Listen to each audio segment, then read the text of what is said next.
Hi, this is Jackie here with the Sexy Politico. I'm here with Claire Campos-O'Neal. Claire is a mom, a fellow podcaster, and she ran for office before, and she's here to talk to us about her past running for office and also about her podcast Behind the Ballot. So, Claire, welcome to the Sexy Politico. Hello, Jackie. Thank you for having me. So I just listened to your latest episode of Behind the Ballot. I absolutely loved it. Can you tell my audience a little bit more about your podcast? Sure. So, our podcast, I like to say it was born from the ashes of my candidacy running for House District 51. I was a first time candidate, ran for office. I lost, but I was like, oh, I learned all these great things along the way. And I wanted to share them with a wider network of people, a bigger audience. So, I got together with my now co host, Nicole Abshire. And I was like, Nicole, well, at first I thought I wanted to write a book. But then as we were talking about how to help people understand the political process more, I was like, maybe a podcast is the right medium. And maybe doing it with Nicole would have a good dynamic and dialogue. So we decided that we wanted to do a podcast. At first, we were going to do it where it highlighted the stories of candidates and their run and how even if you lose, you still win, all these other great things. But then Nicole was like, let's back up. People might want to understand the issues. I was like, yeah, you're right. So instead, our podcast is about different big issues in Texas. So we have it set up in series. Like our first series was on public education, and then it was on elections. And we dive deep with experts understanding different facets of those series. So, and it's Texas based. So we try to focus on what's happening here in Texas, but we still think it has a wider reach because what happens in Texas happens in the nation. Like, so goes Texas, so goes the nation. So at times we'll touch on other states and be like, and in this state they do it this way, and in that state they do it that way. So it's really like geared towards Texas, but we try to let other people know that this affects all of us one way or another. Yeah, from what I understand, Texas's state legislature is a little different than what most states are. If I'm correct, they only meet for a very short period of time, and it's very different than my experience in Illinois and Michigan, Maryland, Virginia, places like that. Yeah, it's really short. The legislature meets every other year for about 6 months, and the governor does have the discretion to call special sessions. So, if there's a catastrophe, people will say, you got to get the lawmakers back at the Capitol to pass some laws. And like we thought this would happen when we had our power outage and people were like literally freezing in Texas, no special session. We thought this would happen when Uvalde happened and like 19 children were murdered, no special session. But it did happen this past regular session when they weren't able to pass their voter suppression bill. That's when he said, oh no, we need to come back so we can pass these laws that will make it harder to vote. Welcome to Texas. Yay. So can we talk about the governor's race? Because everybody was nationwide was all beat. They thought there was a hope. Was there actually a hope in getting a new governor in Texas, or was the US just dreaming? Yeah, I've heard a lot of different takes on this. I think what it boiled down to is at the end of the day, the reliable voters in Texas are rural voters, and they 9 times out of 10 vote for Republicans. And it's like kind of a messy web because what happens is in these rural red areas, a lot of times they don't have a candidate on the ballot for state representative that's a Democrat. It's like all basically like Republican, Republican, Republican. So because you don't have these down ballot challengers, you're asking people to go vote for governor, for these statewide offices. Like there's not, I don't think there's a lot of enthusiasm because there's not another option. So they vote Republican. And on top of that, I don't think the turnout in the cities was what they had hoped it would be to carry some of those areas that don't come out for Democrats. So it's weird. Like here in Austin, all the signs are for Beto. There's like a few scattered ones for Abbott, but everyone's like Beto, Beto. And we really do get in bubbles in these urban areas and in the media because everyone loves Beto. He's like a very charismatic, telegenic person. But at the end of the day, like he just had a lot he had a big hill to overcome because Texas is still, when it comes to voters, leans very Republican. So, as you've talked about before, you ran for state office before. Can you describe that experience to somebody who has never run for office but might want to because they don't like the way that things are going in their state? Oh yeah, it's crazy, but it's a good crazy. Like, don't be scared by the crazy. I'm more scared um, about the money.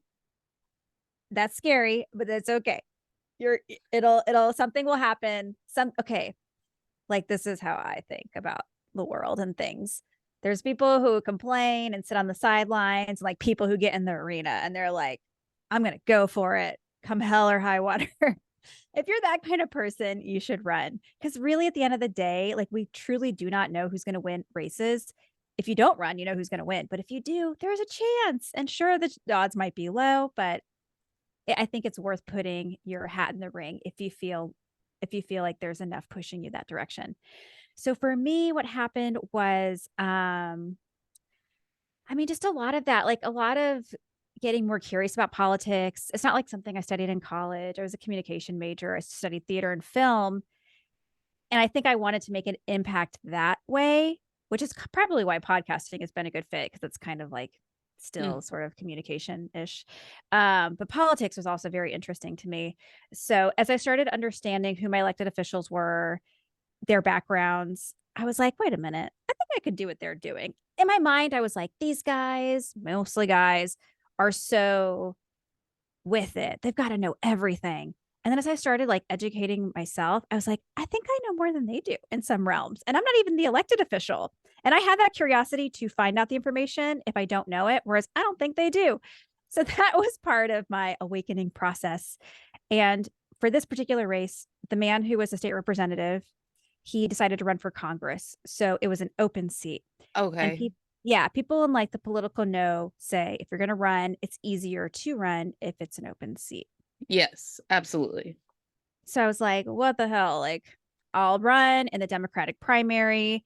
My district is very blue. Like, that's the way it's gerrymandered. It almost always goes to a Democrat. So the goal was I have to win the Democratic nomination. And then it's kind of like smooth sailing to become the state rep.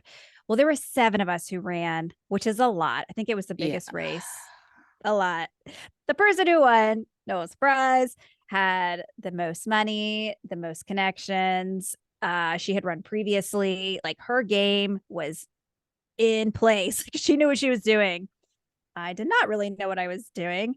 But the upside is that I got to know all the other candidates really well. They're great.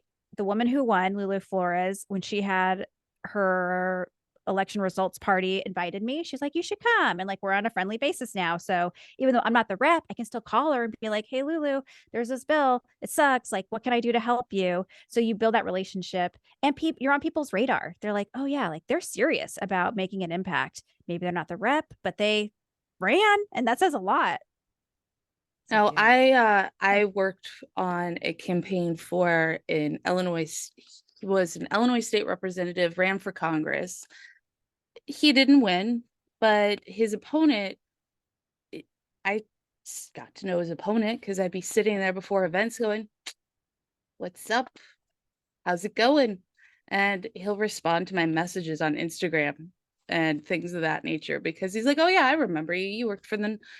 I don't know if it's appropriate for me to say what his name is, campaign. Yeah. Yeah. But Were they in the same party? yeah, Okay. Yeah. it was a primary. Tammy Duckworth decided to run for the Senate that year, and so they Mhm. had an open primary, and everybody knew the Democrat was going to win. The Republican was just like, "Hey, I'm here, I exist," but Yeah. it wasn't. Yeah. Nobody cared. Yeah. I still think it's good to have a Republican in there. So you're at least kind of getting their 2 cents because there's going to be constituents who are Republicans in your Oh district, yeah. believe it or not. So it's good to at least have awareness of like where their concerns are and hear them out and be like, okay, noted. Well, Like, let's see what we can do. The state of Illinois is very red, very, very Oh, right, red right. Yeah. below I-90. So there's a lot of Republicans, but the city of Chicago basically takes all the statewide races and Hmm. makes them makes the entire state blue, makes it blue. That's why land doesn't actually vote, people do. Yeah. Oh yeah. No, it's funny when you see the maps, right? And they're like red. It's like, nobody lives there. It's not red. It's barren. Yeah, exactly.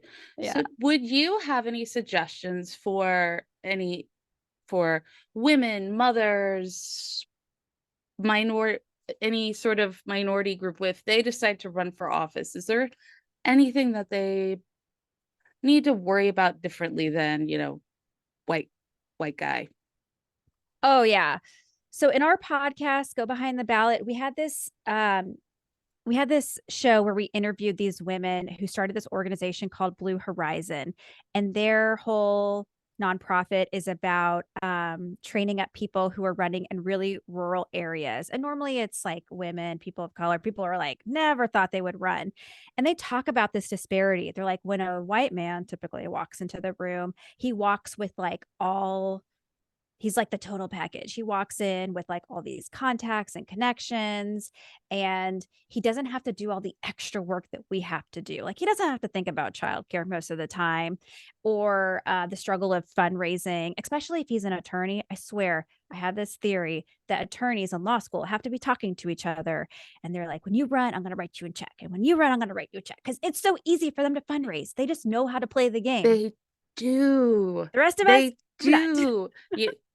One of the first lists that you're given when you're doing campaign calls is their alumni sheets. Like, oh yeah, so and so went to school with you in 19 whatever smash. Mm-hmm. Do you want Yeah. to give $2,700? Yeah. Yeah. Yeah.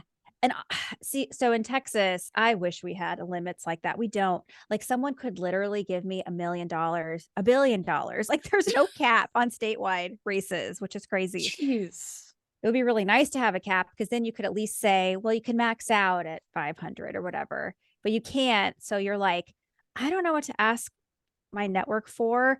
My go-to ask, and I swear this is how I did my election. I was running for House District 51. I like raised money $51 at a time. It was like, can you just give me $51, please? And it worked. There was a few friends who would give me more than that. My highest donation was $1,000. So this tells you like my network of people. But the people I was asking had never had, for the most part, someone in their life who would run for office. So I had to explain to them, well, as a candidate, you need money. Otherwise, you don't have a campaign. Where am I going to get this money? Oh, from you. Like, there's not some money fairy out there that's like, you're ready to run. Here you go.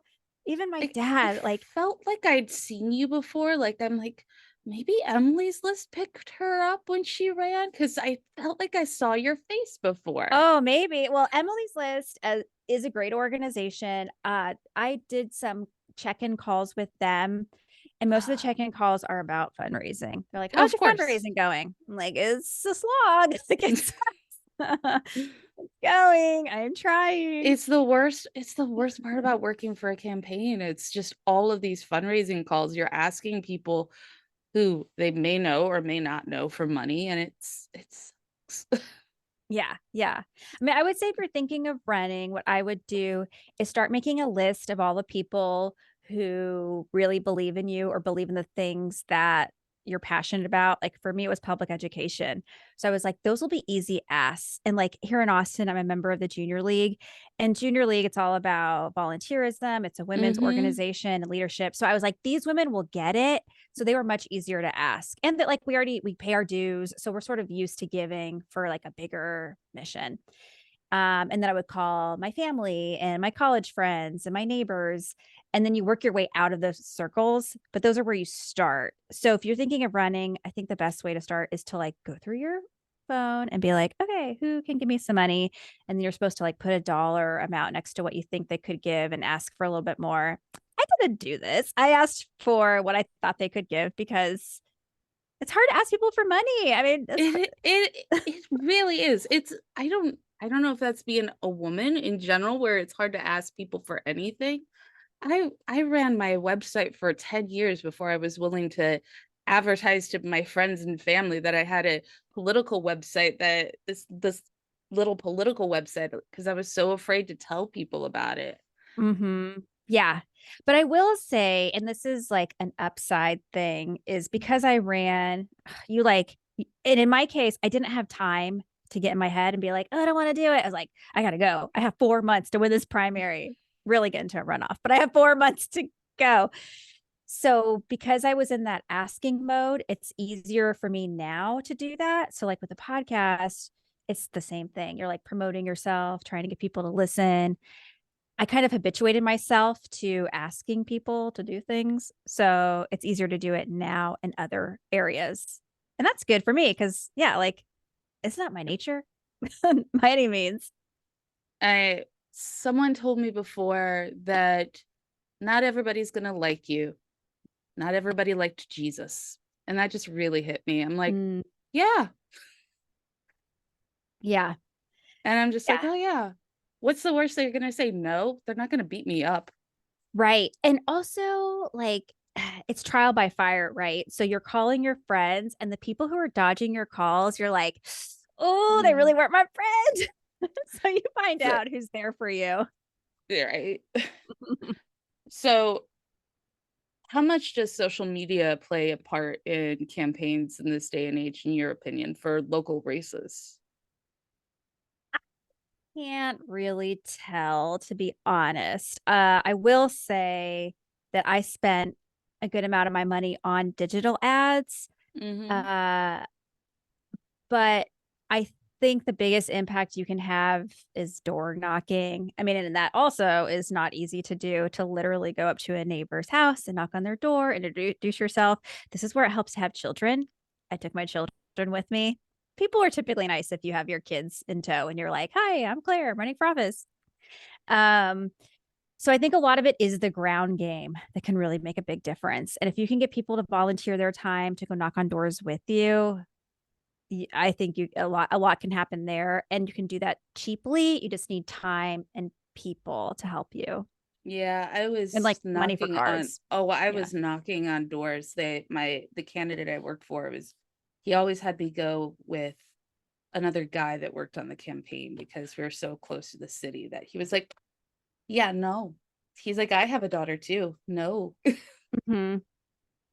He's like, I Yeah. wouldn't let my daughter go walking doors by herself. Yeah. Like it made I'm like, I can do this myself. He's like, you can do it yourself. But Yes. he's like, you're 28 years old. No. Yeah. I would many afternoons I would make my husband come and my two boys, and I'd be like, we're knocking on doors. Here we go. I only got called a four-letter word twice. Oh God. Yeah. Only twice. Wasn't that bad. Yeah, and you have to just be like, "It's not me. Something's up with this person," that they would think it's appropriate to say that to a stranger. Come on. Yeah. And mostly it was just because the Democrat who used to live there moved and a Republican moved in, and it's not like Oh, right. because you don't know. Mhm, But mhm. because in the state of in you Siri, but in the state of Illinois, when you're signing petitions to get put on the ballot, you can only have people who are registered with that party. So you only knock Oh, on doors for people that you believe are the correct party yeah, because it's right. a waste of your time. Yeah, oh, yeah. But Yeah, I would say when you run, like, you can do it super cheap by buying something like a voter network that tells you where these people are supposed to be living, getting your literature cards, getting a website, paying to be on the ballot. In Texas, they're like, you should just pay the fee instead of get signatures because that's the easiest way to get thrown out if you're with like real petty candidates and they want to like kick you out for some reason. Competitors, I guess. they Uh yeah, and that's about it. That's all you need. yeah, they pay you have the opponent has to pay to check your ballots, and so you usually get like 3,000 more signatures than Yeah. you actually need. Yeah. Ugh, and that's a lot of Thing work. like Yeah. yeah, that's yeah. So your social media for your podcast is discussing the idea of mandatory voting, which Oh, I love yes. the idea of mandatory voting, but let's talk about that a little bit because I don't know. I'd never heard of it until I met an Australian. So can you describe mandatory voting for both of our audiences? Sure. So, there was this really great episode, if y'all need another podcast to listen to, called Today Explained. I think that's the one it was. And they were talking about this idea of what if you had to vote. And they spoke to this woman in Australia who I think is in charge of administering elections. And she talked about how in Australia they did mandate it. And I think they have 90 to 95% participation in voting. And they not only made it mandatory, but they also made it this party environment. So when people go vote, they're excited. They have these sausage sizzles. It sounds like they have like a lot of free food, and it's a Yep. big fun thing. And it's on Saturday. So it's You get the day off work. You get the day off work. You're automatically registered to vote at least in the district, province, state. I don't know what it's called in Australia, but where my friend yeah, it lives. sounds so smart. Like and this woman was saying what happens is people have to participate. If they don't, they get a fine of like $20. And you can say, oh, I was sick, or oh, I'm experiencing homelessness. And they're like, okay. And they just wave it away. They're like, no worries. Or it like escalates a little bit more higher and higher. So for the most part, people vote. And they said the other thing is that because people have to vote, they pay more attention to races and they're more civically engaged. And I'm like, this is genius. This is why you don't see the terrible things in Australia that you do in America that could be preventable, like gun death. I mean, it's just awful. Like that's and like I can't not think about it because it's everywhere and very, Yeah. very much so in Texas. Yeah. Honestly, mandatory vote. I mean, automatic voter registration should be at least the first step in this country. Everybody should be registered to vote on their 18th birthday. I mean, if young men have, I think now isn't everybody, or I don't know, that selective service thing is now confusing me, but if you have to sign up for the selective service, you should just be registered to vote. You should. And this is something Nicole and I talk about how we get so frustrated. It's like we should start saying mandatory voting, mandatory voting. Like the Democrats should say that and make that their message. And then you end up with even you could end up with that, which would be incredible. Or you end up something with a little bit below, like automatic registration, same day registration. Here in Texas, you have to register 30 days before the election. And last legislative session, as I mentioned a little earlier, it was all about making it harder to vote. And that's not good. It's so backwards. So Trying we to got to fix it. explain to somebody why voter ID laws are problematic is they're like, well, everybody has an ID. Not everybody has an ID. Number one. And number two, IDs cost money. And number three, in some states, the where you go to get IDs can be very far away and can be prohibitive if you don't have transportation. This country does not have good infrastructure when it comes to public transportation. So there are many reasons why it's problematic. Agree. Yeah. We had this really great episode where this woman from the Texas Civil Rights Project, Emily Evie, described the history of voting in Texas. And she really hammered on that, on how getting your driver's license in Texas is like $35. So that's an expense that could be pretty hefty for some Texans. Yeah, and then you have to get there. Well, if you don't drive, like why do you need a driver's license? You need it to vote. And the way our new voting laws are, it's so specific what IDs they will accept. And it's like a driver's license, if you have a concealed handgun permit, I don't know, like a gun license, that's cool. Right. But a student ID, not cool. Okay. Mm-hmm. This seems Even a though little those have your fishy. picture on it. I know. I mean, in the states, not every gun permit has. Yeah. So it seems a little nefarious to me, to Oh, others. they're trying to prevent young people from voting because, Mhm. the red wave didn't happen. Yeah. Yeah. And I'm like, this is not the way you win. The way you win is by having a compelling message and getting people to vote for you, not by saying we're just going to make it easier for some people to vote and some people not to vote. And the more we talk about this stuff on our podcast, the more it's like, I'm starting to get it now. And hopefully our listeners are too, because it's so intentional, like this push to entrench the power that most people don't. They're not even supportive of these policies. And that's why Nicole and I get so frustrated, because we're like, it'd be one thing if they were supporting policies that we were like, okay, cool. But generally, they're not. They're terrible. They're not even fixing the real things that matter, like our damn grid. Like our grid is still not fixed. It's really bad. Fingers crossed we don't freeze this summer or winter. We could this summer, who knows? Man. Oh, and then, well, it gives Ted Cruz an excuse to go on vacation. Yeah. Like nobody likes Ted Cruz. Do you know how Ted Cruz won? He won in a runoff, and nobody votes in runoffs. Where's all the Gen Z needs to get involved? Yeah. Yeah. They do. Yeah. And it'll start making sense the more the more you start voting, like just voting in that first election, it starts to become a habit. So the more like young people we get on board earlier, yes, I think that's going to help things course correct. I pray. I pray. I mean, mandatory voting would be great. I personally think we need to have an age limit on people running for office.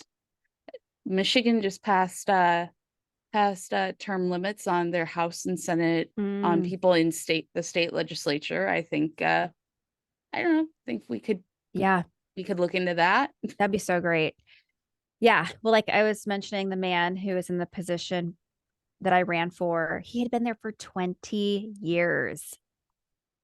So that was another reason I ran, because I was like, could it be another 20 years before this is another open seat? Because of the way you can just keep Possibly. running. Mm-hmm. Possibly. I mean, most states have term limits for governors, but everything else you can just keep going and going and going. Yeah, right. And it's terrible because it's so much harder to win against incumbents. It's so much harder. No, even if people don't like them. Because they have the money, they have the platform, and it is much easier for them to get the advertising dollars. Yeah. Yeah. That is one upside of Beto running, is apparently Greg Abbott had this huge like war chest of money that he just had tucked away, and he never really had to spend because he never had a real competitive race. But when Beto stepped up, he had to spend that money down. Now everyone says it'll be easy for him to re-raise it for the next race. But I mean, he had to spend, he can't just hoard what he had. So that's a good thing that he had to use it up. I wonder what Beto's gonna do next. Yeah. I've heard that he should maybe do something besides run. Maybe something around the party or nonprofit. I don't know. What is he trained as? Like what's the profession he has other than politician? I'm trying to remember. I know that his wife started a charter school. I don't know if he was involved in that. I don't know. That's just my question. It's like, is he another attorney? Probably. Like they all get their they all go to law school, even if they don't practice law. Like I swear, like there's secret handshakes. They're like, we're gonna be politicians. Well, because practicing law sucks after a certain period of time, from what I hear. Mm-hmm. Yeah. So it's like, okay, let's do something else. Let's run for office and mess with people's lives and bodily autonomy. And we're not doctors, but we're gonna mess with your bodily autonomy. Yep. Yep. Let's be judges. Yeah, let's be state representatives. Let's just run the board. And they do. Like that's what you find most of the time with who's in power. So if we're gonna leave the audience with a message of should I run for office in 2024 or 2026? Why should I run, or why shouldn't I run for office? Not me particularly, but yeah. I think you should run if there's something that you really, really care about and you're willing to put in the work to amplify that message. I think there's this assumption, at least I have this assumption, that you have to know everything and be like totally prepared before you run. And that's not true, because I'm telling you, a lot of these people who run self nominate. I've done a lot of training with this organization called Annie's List. They're sort of like Emily's List, but on a local level. They help train women, pro-choice women, to run for office. And they say, like, women, we don't self-nominate most of the time to run for office. We have to be asked, and someone has to say, I think you should run. And I'm going to tell you, if you think you should run, you should run, because there's so much power just in running. Take it one day at a time, and like best case scenario, actually, you don't know best case scenario. Maybe you'll lose, and that's the best case scenario, because then you'll figure out the next path. It'll become more apparent. But you got to walk through that first door and just get your name on the ballot and see what happens next. I would say you shouldn't run if you don't have a lot of support from your family and or community, especially if you have kids, because it is really hard. And I don't want to be like, just do it. Like, I want you to have a realistic view of what it's going to be like. It's going to be hard, and hopefully it's not going to take over your life. But I still think if you can find a way and get your family on board, your community on board, it'll be worthwhile. It won't be like easy or great. It'll be like a growing experience. And I'm always like looking for those Yeah. myself. I'm honestly thinking about it once both my kids my youngest is 10 months old. Not right. But Well, I ran when my youngest wasn't even one. I think he was like 10 months old. oh my God, that's scary. I know. I have a 4-year-old who's into everything and a 10-month-old who's like the Incredible Hulk. Yeah. Yeah. Well, that was like my situation. Yeah, I had a 10-month old and a 4-year-old, but I knew the race was going to be like 4 months. Really, the race would be that long. And I was like, I think I can just sprint this versus a marathon. Like, some races are very long, and those, I don't know that they would have worked. But if enough things click into place that you can see yourself saying yes, then maybe that is the time. Hmm. Start with school board. Make myself feel less Yeah. nervous. Start with school board. School boards are super important. Oh my God. So important. Everybody needs to know that. Mm-hmm. Your school board is where all your property taxes go, at least in my state. Yeah. Well, here in Texas, I don't know how it is in Illinois, but we're having a lot of folks run who want to ban books and who want to make sure students are disciplined more than they already are, which is like pretty serious. There's a lot of I feel like very negative energy, and I'd hate to see like a complete school board flip and not really support teachers and administrators and students. And that's starting to happen in some districts. So, yeah. It really is, and it's scary. And they complain about the teacher shortage, but then they're not giving any support to teachers. Yeah. And then didn't they learn during the pandemic how important sending your kid to school is for you to be able to run your own life? Mm-hmm. Right. No, I know. Like, I'm sometimes I'm shocked, because I thought if we learned anything during the pandemic, it was how incredible schools are, the way they take care of our kids. In some cases, that's the only meals kids are going to get. They make sure they have good relationships with adults. And instead, you have some families coming back and they're like, we don't trust you. In Texas, they're like, you guys are grooming our kids and teaching them crazy things about sexuality and gender. And I'm just like, what? What is this garbage? Like, where are you getting this from? These It's people are not incredible. school, it's the internet. I know.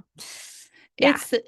It's the internet. It's that phone that you give your kid, that tablet that they're on, looking on the Googles and the tickety talks. Yeah. Yeah. But they just ignore that. It's like with the book bans, or like, this book's pornographic, this one's inappropriate. I'm like, your kid's phone is where they're literally watching porn. So that's where your attention should maybe be focused, and support your librarians who are cultivating a really great library for your kid. Yep. There was a library here that had a LGBTQ QIA section. During the election, they decided not to fund the library. And so the library is going to be shut down. But the town's like, we didn't think that would happen. We just thought it would be a way to punish the librarian. It's like, he's like, no, you can't have a library without money. Mm-hmm. They're like, Yeah. but what about all the community events and all the things that you're not funding the library? Yeah. And like speaking of that, like this is really the darkness I see with Greg Abbott still being our governor. Is he, before winning, was talking about vouchers in schools? And to me, like vouchers are our path towards privatization and creating that distress. So they're like, we want to punish the teachers. Well, what happens? We close the schools and then we end up with like a hybrid public private model and then maybe just a complete private model of school, and we lose this incredible resource. I mean, this is kind of like far down the road, I hope, where kids aren't getting free education anymore, free high quality education. And I'm like, do y'all see what they're doing? They're trying to Yeah. break the system so they can put in place a different system that's going to suck for most people. Yeah. Well, yeah, there's no other way of saying it, but yeah. Yeah. Well, it was great talking to you. And I would love to do this again sometime. Please, anybody who listens to the Sexy Politico, please check out Go Behind the Ballot. It's on, I listen to it on Apple Podcasts. I'm sure it's everywhere. And check out their social media and everything of that nature. And thank you so much for coming on the Sexy Politico podcast. Thank you. It was fun. Yeah, we'll Thank have you. to talk again soon. Yes, absolutely. Well, thank you all for listening. Look out for this episode on Tuesdays, and we'll be back soon. Thank you for listening. Bye.